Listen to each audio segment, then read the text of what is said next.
Philippine National Police aminadong mahirap na tugisin ang mga internet users na may fictitious profile at nagpapakalat ng libelous post laban sa isang tao. Samantala, anti-cybercrime group ilalabi naman sa Kongreso na gawing paglabag din ang pagpapadala ng spam message. Ang detalye sa nagbabalik na si Alvin Baltazar. Kasunod ng pagkakaalis sa TRO ng Anti-Cybercrime Law, inamin ng PNP na hindi pa rin ganun kadali para sa kanila ang matumbok at mahuli ang isang pinagsususpetsahang individual na naninira sa isang personalidad gamit ang social network. Paliwanag ni PNP Anti-Cybercrime Group Chief Senior Superintendent Gilbert Sosa, mahirap tukuyin ang isang online libel suspect lalo't ibang litrato at mga impormasyon ang inilagay nito sa kanyang profile. Digital evidence niya ang kailangan dito na madali namang burahin ang suspect. Papasok pa rin naman dito ang traditional investigation upang mapatunayang ang taong naninira sa isang individual gamit ng computer.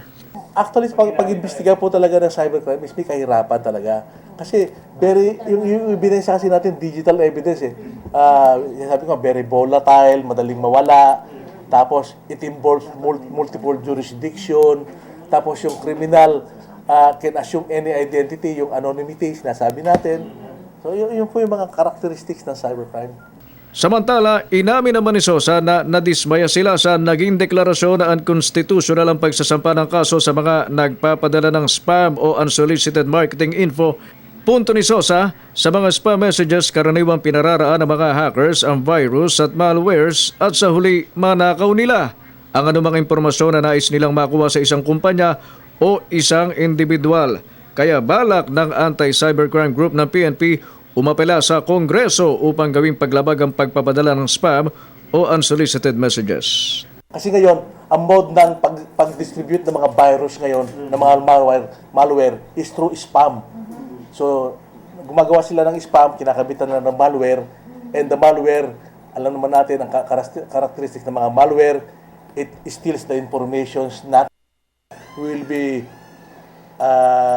proposing the passage of a law sa against itong sa unsolicited commercial communication o yung tinatawag natin spam.